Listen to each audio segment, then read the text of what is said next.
Tayo po lahat ito ngayon na. Tayo po ay Lele na sa Panginoon at nakakuha ng bawat isang po sa atin ay nakandang parangalan at papurihan ng ating Diyos na buhay. Tama ho ba? Isang malakas na palakpak sa Panginoon. Tayo muna ho ay umawit ng isang pupuri na awit sa panguna po ni Tatay Maning. Sige po. Sa worship, salamat po sa Diyos. Hindi po ang aking balas na worship po lalala. Kaya po tayong worship dito. Salamat po sa Diyos. Tayo pumawit sa ating Panginoon. Nabitin po natin ng dapat ka. Wala akong ibang itataas kundi ikaw, Panginoon. Wala akong ibang sasambahin ng oras ko at panahon, dahil ikaw ang nagbigay sa amin ng walang hanggang buhay. Wala akong ibang itataas kundi ikaw, Panginoon. Wala akong ibang sasambahin ng oras ko at panahon, dahil ikaw ang nagbigay sa amin ng walang hanggang buhay. Karapat-dapat ka sa aming pagsamba, sa kapangyarihan mo kami ngayon namamangha, at ang lahat ay luluhod sa pangalan ni Jesus, dahil ikaw ay Diyos. Karapat-dapat ka. Wala akong ibang itataas kundi ikaw, Panginoon. Wala akong ibang sasambahin ng oras ko at panahon, dahil ikaw ang nagbigay sa amin ng walang hanggang buhay. Karapat-dapat ka sa aming pagsamba, sa kapangyarihan mo kami ngayon namamangha, at ang lahat ay luluhod sa pangalan ni Jesus, dahil ikaw ay Diyos. Karapat-dapat ka. Karapat-dapat ka sa aming pagsamba, sa kapangyarihan mo kami ngayon namamangha, at ang lahat ay luluhod sa pangalan ni Jesus, dahil ikaw ay Diyos. Karapat-dapat ka, dahil ikaw ay Diyos. Karapat-dapat ka. Dahil ikaw ay Diyos. Karapat-dapat ka. Aming Kamas, maraming salamat po sa oras at buhay na pinagkaloob niyo po sa bawat isa po sa amin sa oras na to, na sinipon mo kami, Panginoon, sa lugaring ito upang pagbulay-bulayan ng iyong salita. Maraming salamat po, Panginoon, sa paggabay at pag-iingat niyo po sa mga dumalo sa gawain po namin ito. Naway gabayan niyo po ang aming magsasalita sa oras na ito ay yung gagamitin upang dumali ang iyong salita. Naway bigyan niyo po kami ng bukas na kaisipan at puso na upang mapadali po namin to sa aming buhay. Ang mga salitang pag-aaral po namin na may magrema sa aming buhay, na may makita po ng aming mga kapatid ang biyaya po ng aming Panginoon.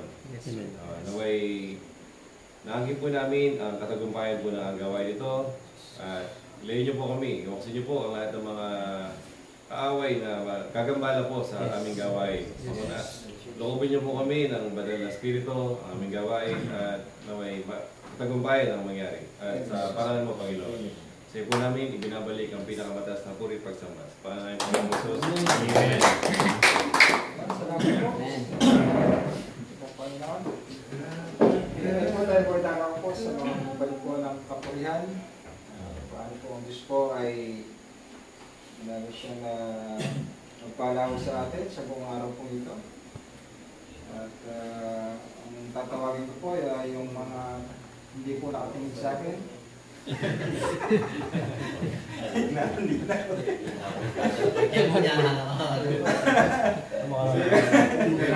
Hindi na ako ano yung kikit. Lalami ang gagamba. Ano tatay ba yan? Hindi na ano yung Kapag gano'n natin ang patutukan ni Brother Ronnie. Kung paano sabi nga, paano po siya, ano po yung karanasan niya patungkol po sa pagbabasa ho ng Bible. Kasi meron ho kaming ginagawang Bible reading. Amen. Pakinggan ho natin ang kanyang po mga karanasan. Hindi ko na-speak magandang gabi po sa ating lahat. Ako po'y lubos na masaya dahil first time ko pong talagang makapagbasa ng Biblia na gano'n po katagal na ginagawa ko sa araw-gabi. Tapos hindi ko po talaga inisip na gano'n na mangyayari sa akin yun. Baka mapalad mo na. Parang may nagbago po sa akin eh. Meron. Sabi nga po baling magbasa na lang ang Bible kasi tumambay pa ako sa mga iba-ibang lugar. Masaya po ko dahil si Anime. Siya po walang pipilit sa akin pinipilit pa ako na ituloy ko pa Sabi ko sa kanya, tapos na ako. Sabi niya, tuloy mo pa, maaga pa. Sabi sa akin. Kahit po alas 11 ng gabi, pinipilit ko po makapagbasa. Malaki pong pagbago sa akin. Talagang nagagalak po ako na masarap po pala yung gano'n na pakiramdam na may ginagawa ako gano'n. Kaya pagka parang sabi niya sa akin, parang may trabaho lang dito daw sa lugaring ito. Hindi na daw ako lalayo. Para dito na daw ako magtrabaho. Makakapit ng gawain. Sabi ko, excited ako pagka gano'n. Na-excited ako pagka may gawain na ganito. Sinabi po sa kanya. Wala po, wala choice tayo Kahit po malayo kahit ayoko umuwi parang pipilit akong gustong umuwi dahil namimiss ko po yung gawain yung po yung nagbago sa akin Kaya papasalamat po ako na karami pong kasalanan kung di po kay Sister Annabel hindi ko po makikilala yung Panginoon. Siguro siya po yung nag-ano sa akin na pinakalala po ng Lord na siya po ibigay niya sa akin. Ibigay niya po sa akin para mapagbago po. Talagang kabataan ko po, makasalanan po talaga ako. Kung hindi po si Annabel na nakasama ko, baka hindi ko rin po siguro kilala yung Panginoon. Baka kung sasaan din po umiinom, kung sasama ko napapagpad. Siguro kaya po binigyan siya ng Panginoon para makapagbago po ako. Binigay po siguro ni Lord na siya ang aking makakasama para magbago buhay ako. Talagang masarap po sa yung pagbabasa na minsan kahit may ginagawa ako, sige, parang gusto ko pa magbasa. Totoo po, masarap po sa pakiramdam yung may binabasa po akong Bible. So, nagsisimba po ako dati sa may Nung binata po ako, nung nagsisimba po ako sa Santo Niño, sa Luis, nagsisimba lang po ako dahil maraming mga gandang babae. Dahil yung kapitbahay ko po, nagsisimba sa Santo Niño, yun lang po yung pinupuntahan ko. Siyempre, wala po tayo, binata po ako noon. Wala po akong pakialam sa mga, tsaka hindi po kilala yung Panginoon noon. Maraming pong ginawa sa akin yung Panginoon na kahit po pumapasok ako, umuwi ako, na nagpe-pray po ko, na ingatan po ako. Pag uwi po, hindi ko po itong makakalimutan, pag uwi ko po, talagang muntik na po ako nun. Muntik na po ma-accident nun. Parang yung motor ko, parang may pumigil sa sa likuran ko na padiretso po ako ngayon, tapos biglang umiko. Yung isang linya, yung isang line na gano'n, kinuha niyo po yung linya ko, tapos kumanong po, biglang umakat po yung sidecar ko. Totoo po sa ano po ng Panginoon. Kumakat yung sidecar ko, kumano lang, bubuti lang po, di po ko lang tumana gano'n. Biglaan po eh. Buluwi po isang gano'n, tapos bigla po minto, gumanyan po ako.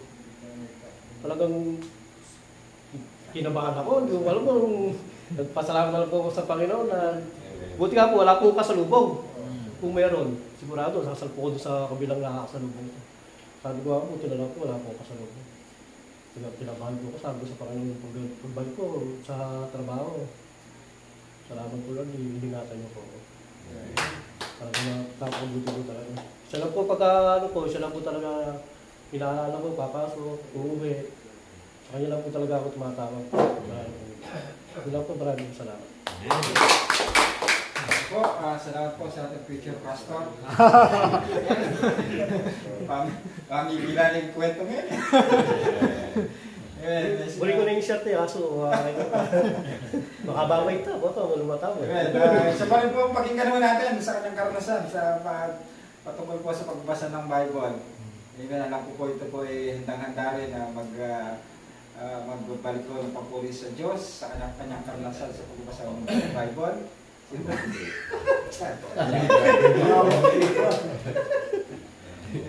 Sabi na si Linawi. Magandang gabi po sa ating lahat, lalo pa sa ating Diyos na buhay. Salamat po sa Diyos na tayo po ay nagkaroon ng Bible reading. Dahil po sa pagbabasa ng Bible reading ay doon po talagang bibigyan po natin ng oras na tayo po ay makapagbasa ng ating Bible reading. Hindi po ay maiwang po kayo pag hindi ko nabasa. Hindi ko makampan, hindi ko mabasa ka. Kung matutod na yan, mamasa rin. Pagkabat po ay busy po tayo, wala po tayo busy, pero hindi po natin nakakaligtaan ng pagbabasa ng ating bilang pagbabalik pa po rin sa ating Panginoon yung binapaalala na yung iba po talaga yung pagbabasa ng Bible. Nalalayo ka sa mga gawain at taga-focus po talaga tayo sa ating pagbabasa ng Bible reading. Kasi alos ako, pag-uwi kong nag-Bible study tayo, alas 9 hanggang alas 12 naabot ako. Kasi hindi ako nakakapagbasa. Gawa ng kabisihan. Hinahabol ko yung araw na hindi ako nakapagbasa. Kasi baka mawali ako sa mga kumakarera. Yung iba nasa 4 weeks. Ako nasa 3 weeks pa lang po ako. Kaya dapat po ay laging patuloy po tayo sa pagbabasa ng Bible. Malaking bagay po yan na sa ganitong paraan po ay tayo po ay nagpapahalala ang bawat isa po sa atin. Napaka magandang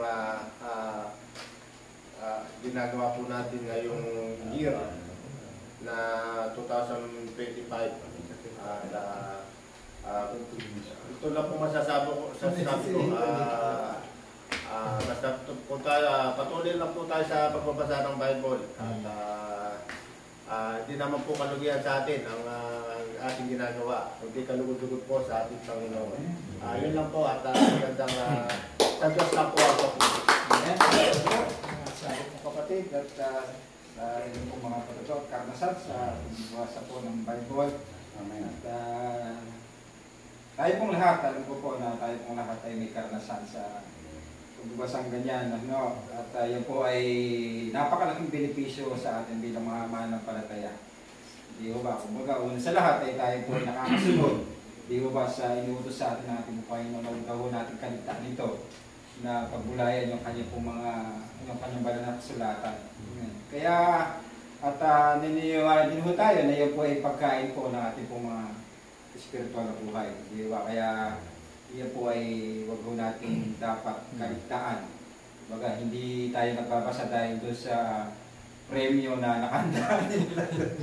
No, ay, baga, bonus lang ho yun. Baga, ang pinaka-goal ho natin dito ay talagang makasunod ho tayo sa pinagutos sa ating ating Panginoon. Amen. Muli po ay palakpan mo natin ang ating Panginoon. Kaya ito po ang ating kapatid na sabig na ho na maghayag ho ng salita ng Diyos na kanina pa ho talagang nabig. Walang iba ang ating kapatid, si Brother Mario de la Cruz.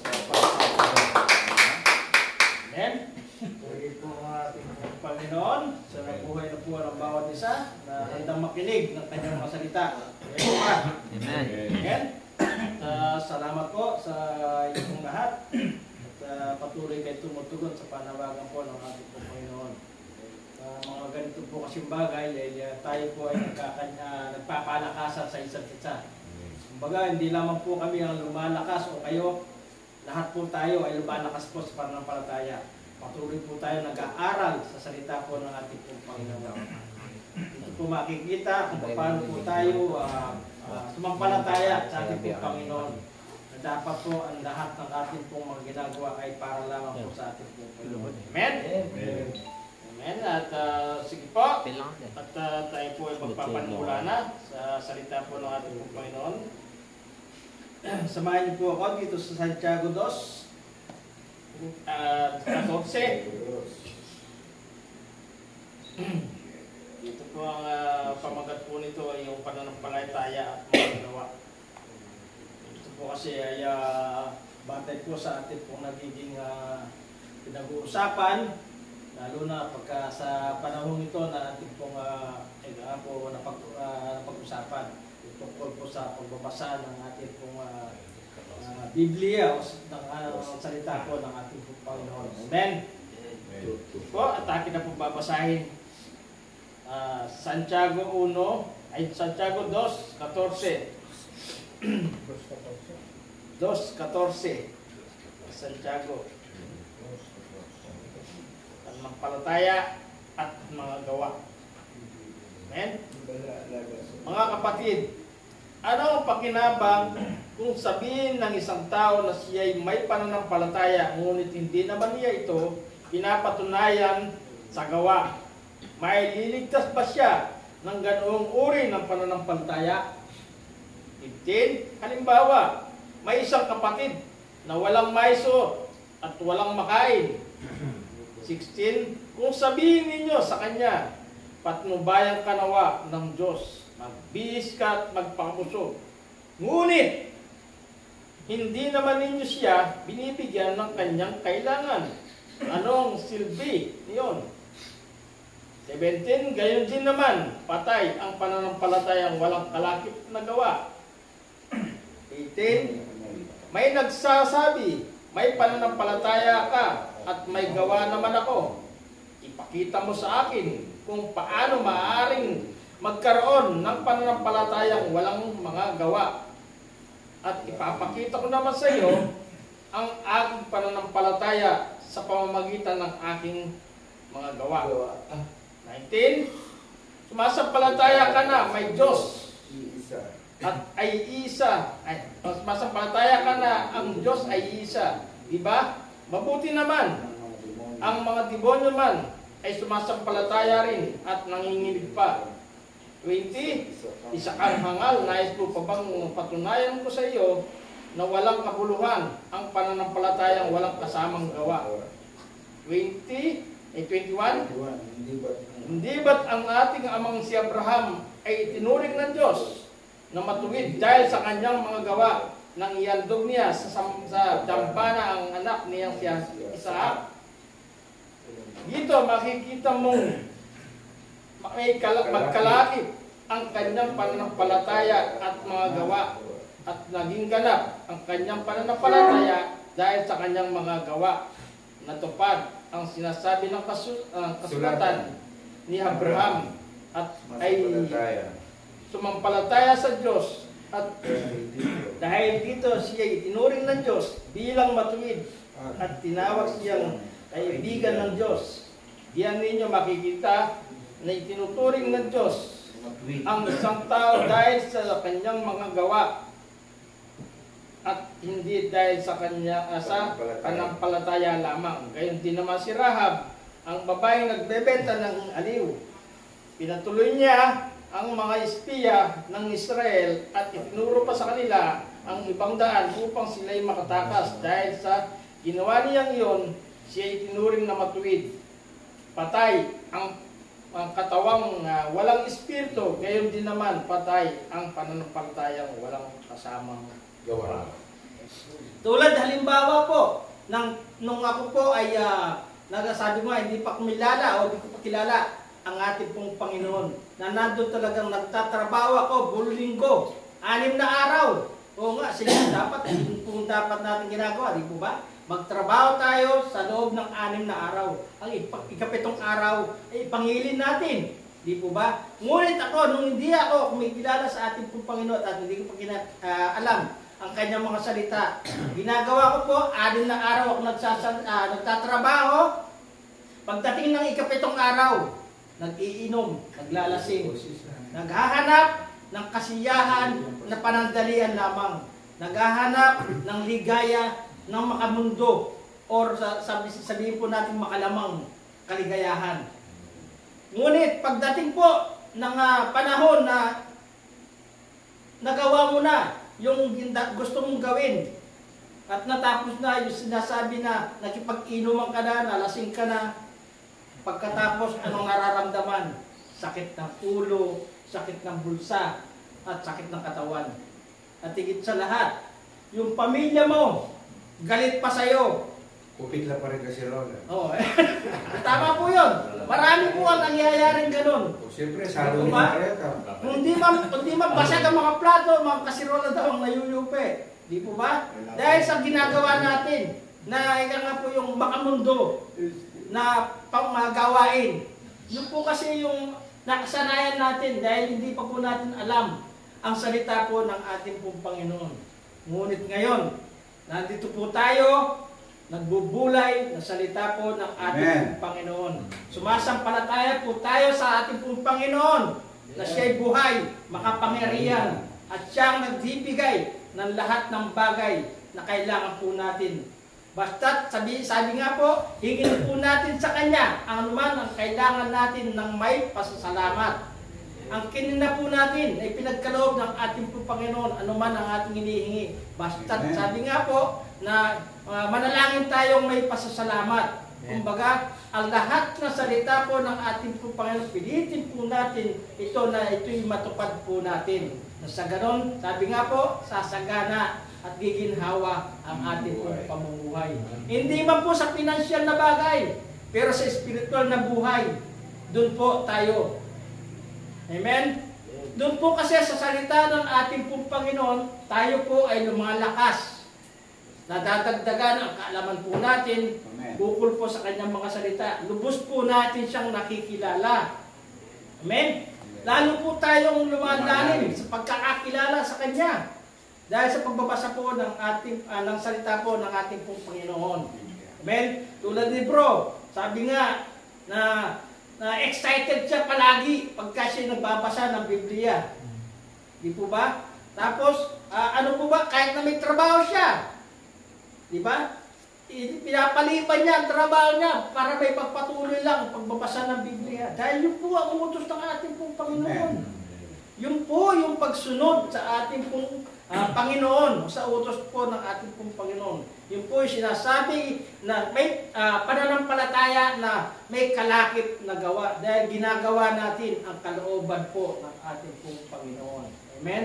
Pero kung hindi, sabi ko nga po, kung hindi pa po tayo kumikilala sa salita po ng ating pong Panginoon, sa tingin niyo po kaya naririto po tayo para magka-tipon-tipon upang mag-Bible study? Hindi po. Hindi po, di ba? Ang narito po tayo kung may okasyon, may birthday, niyaya tayo sa inuman, sa sugalan, o kung ano man po, di po ba? Kumbaga, ang kasiyang pang-physical na katawan ay panandalian lamang ang siyang hinahanap natin. Dahil doon po tayo nagiging masaya. Dahil hindi pa po natin ang salita ng ating pong Panginoon. Wala pa po tayong kaalaman ukol po sa kanyang mga salita. Hindi pa po natin alam kung ano ang tama o kung ano ang mali. Di po ba? Ang alam po natin, basta't ang ginagawa po natin ay maayos ang ating buhay. Sabi nga po ng iba, di naman ako gumagawa ng masama. Yun ang akala nila. Di po ba? Lahat po kasi tayo, hindi natin masasabing hindi tayo nakakagawa ng masama. Amen? Walang perfectong tao. Di po ba? Walang niisa sa atin na naging kalugod-lugod sa ating pong Panginoon. Tayo pong lahat ay marumi sa paningin po ng ating pong Panginoon. Kaya tayo po bilang nakakakilala, nakakaunawa na sa kanyang mga salita, pilitin nga po natin na tayo po ay makatupad o makasunod sa kanyang mga salita. So sa ganon, nakita po sa atin yung pananampalatayang may kalakip na gawa. Sabi nga po, kung ang pananampalataya po natin sa ating pong Panginoon ay nandun na natutulog lang, naniniwala tayo may Diyos, pero ala tayo ginagawa. Naniniwala po tayo na pagpapalay tayo ng ating pong Panginoon, pero nakahiga ka lang, naghihintay. Sa tingin po ba natin na may magandang may dudulot sa ating pong buhay yun? Oo nga, may mga ginagamit po ang ating pong Panginoon upang sabi nga ay may ginagamit siyang mga tao para matustusan ang ating pong pangangailangan. Pero hindi po araw-araw pagkakalob ng ating pong Panginoon yung bagay pangangailangan natin kung hindi po tayo kikilos. Mananampalataya tayo na may kapatid tayo na may tutulong sa atin. Pero ang kapatid mong yun, hindi sa lahat ng oras tutulungan ka. Hindi sa lahat ng oras bibigyan ka. Amen? Hindi sa lahat ng oras nandiyan siya para sa iyo. Kailangan mo rin kumilos. Kailangan mo rin gumawa. Ganon din po ang ating pong pananampalataya sa ating pong Panginoon.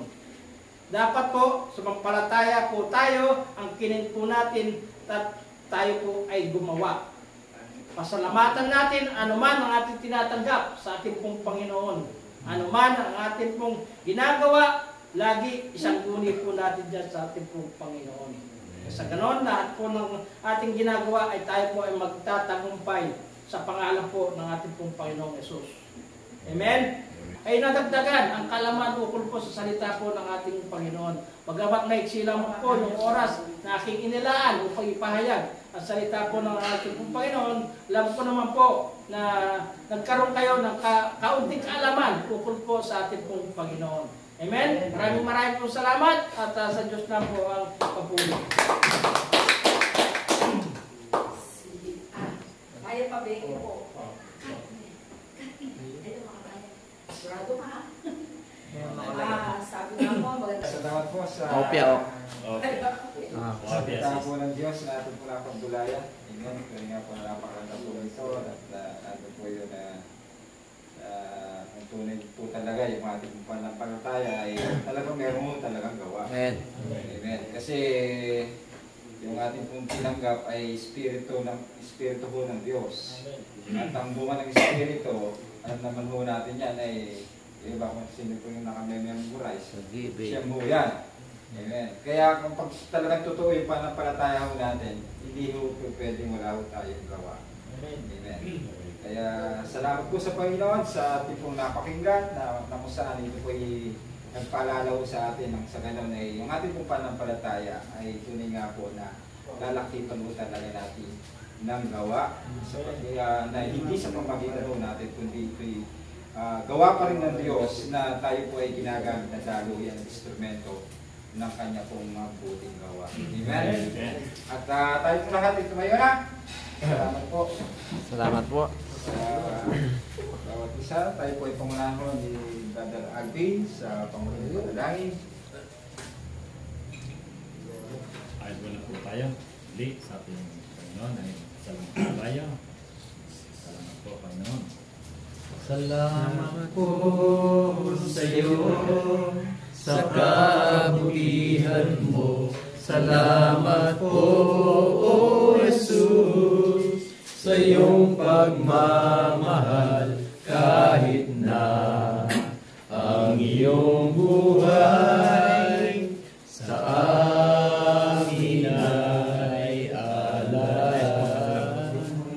Nais ko magpasalamat sa iyo. Idinudulog laman ang puso ko at sa aking awitin at maging sa panalangin. Nais kong ikaw ay sambahin. Pasasalamatan natin sa lahat ng bagay na sa aking dulot mo.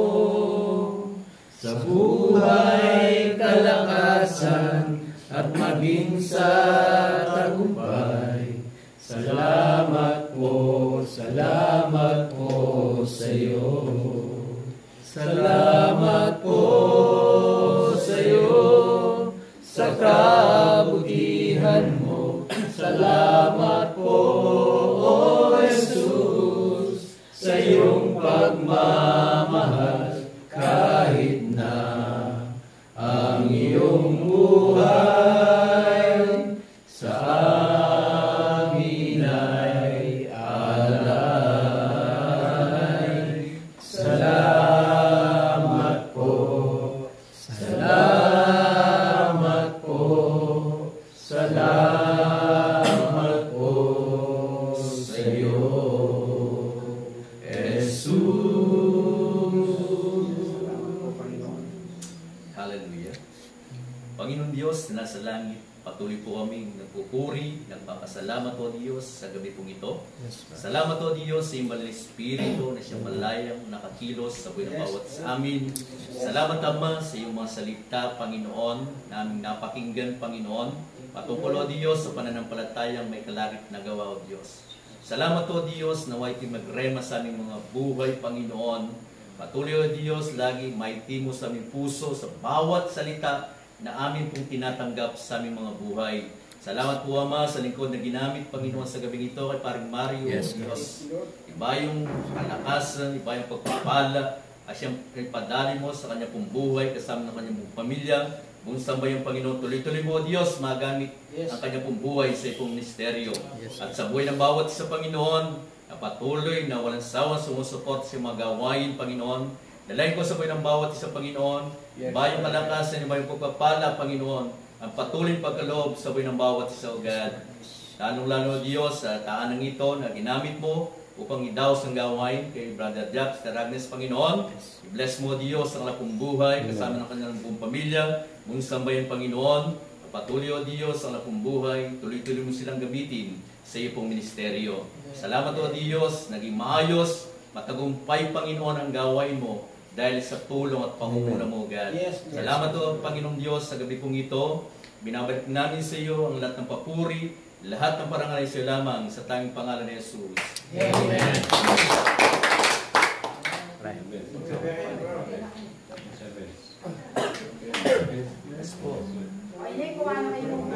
Hello guys. Wala mong patutuloy. Ay, Walang ba? Ay,